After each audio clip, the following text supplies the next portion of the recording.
How's it going, guys? Welcome back to the channel. And if you are watching this video, it's more likely because you got a nail or a screw in your tire. So in this video, I just want to walk you through my process that I had to go through when trying to fix it myself. Now, of course, if you don't want to try to fix it yourself, you'll just call your AAA or your roadside assistance and hopefully they'll be able to help you out. The position of where the screw was lodged into my tire, I felt like it was a perfect example of where I might be able to use these, which is a tire repair kit. Now, this tire repair kit is something you can pick up at any auto store, AutoZone, O'Reilly's, or any like Target or things like that.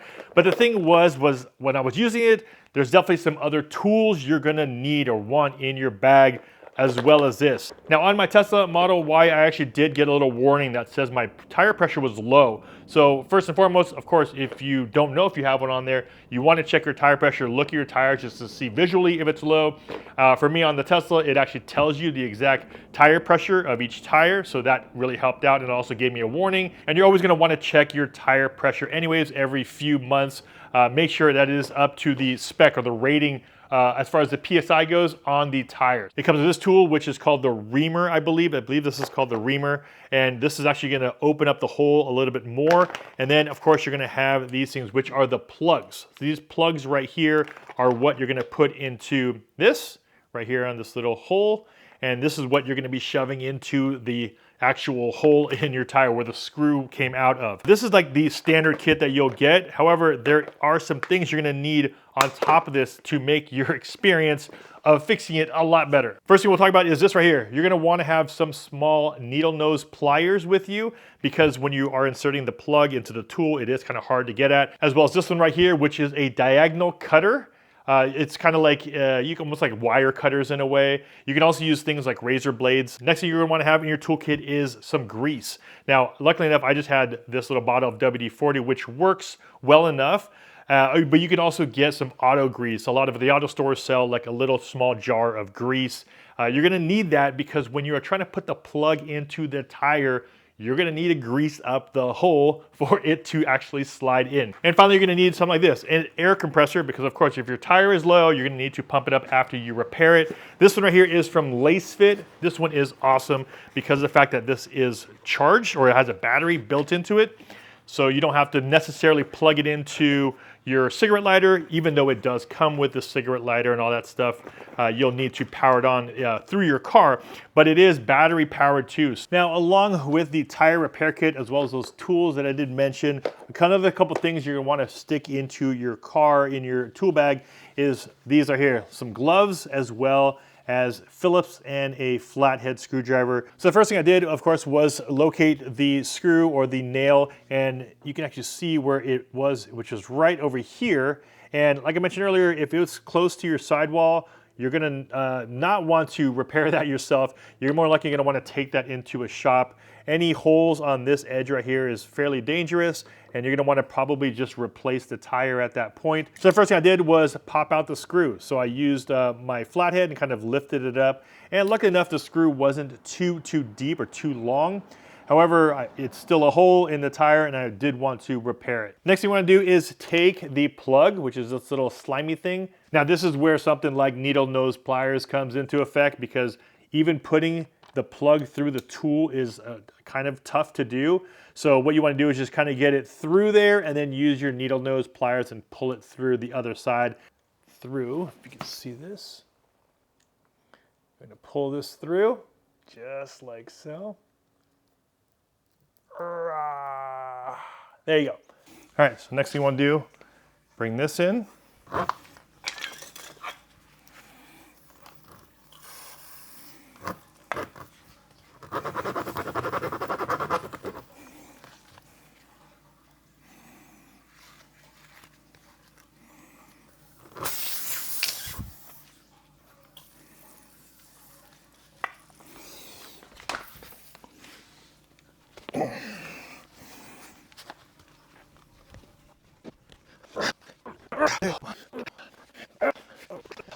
That is ridiculously hard. Oh my God. All right. Extremely hard. Now I think for the most part, it's in there. Now I should just pull it straight back out. Just like that. If I look at that, so you have about that much right there is actually in that hole, that plug that we just put in there.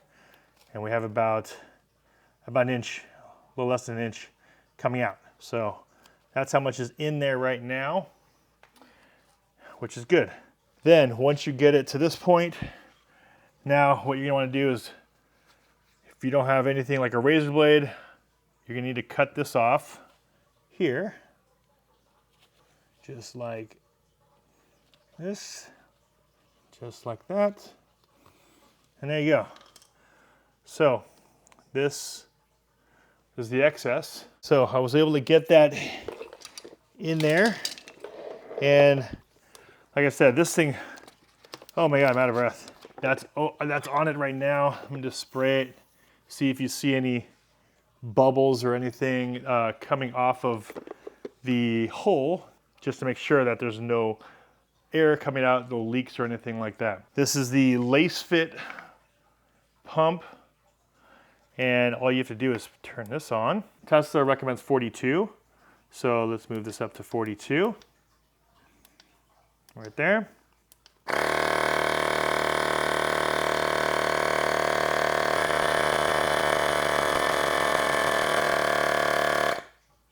.42, good to go. Now I'm actually showing you after I've repaired it. I've actually driven a few hundred miles already since my repair. If you are concerned with it, I would definitely take it to a car shop or a tire shop just to have them look at it. Sometimes they will recommend that you replace your tire if your tire is already pretty low. Others say that you can run the plug for as long as the tire is good to go. I now keep my tire pressure on my car on just so I can see if I'm losing any pressure, but I've already driven about 500 or 600 miles and it looks like it's working as it's supposed to. And that's about it. So if you are looking at repairing your tire, a lot of places sell these. I'll leave some links down below, but this is, you know, a basic kit. You are going to need a lot of other, or want to have a lot of other things. These pliers, these cutters, of course, a compressor. Now, one question I had was, is it safe to drive around with a plug? I've talked to multiple car and tire people. Some people say, not a problem, should be good to go. And I've also had some other people say, bring it in and have someone look at it just to make sure, and you might have to just replace your tires. If you want to play on the safe side, still perform the repair and then possibly bring it in, have someone else, have a professional look at it. I'm just keeping a close eye on it, monitoring it through my car. Lucky enough, I can see the air pressure on there and it'll tell me what my PSI is all the time. So I just try to keep that on my screen just to monitor it and see how it is. I probably still have another couple thousand miles on this tire, so I do want to ride this thing as long as possible before buying a new set.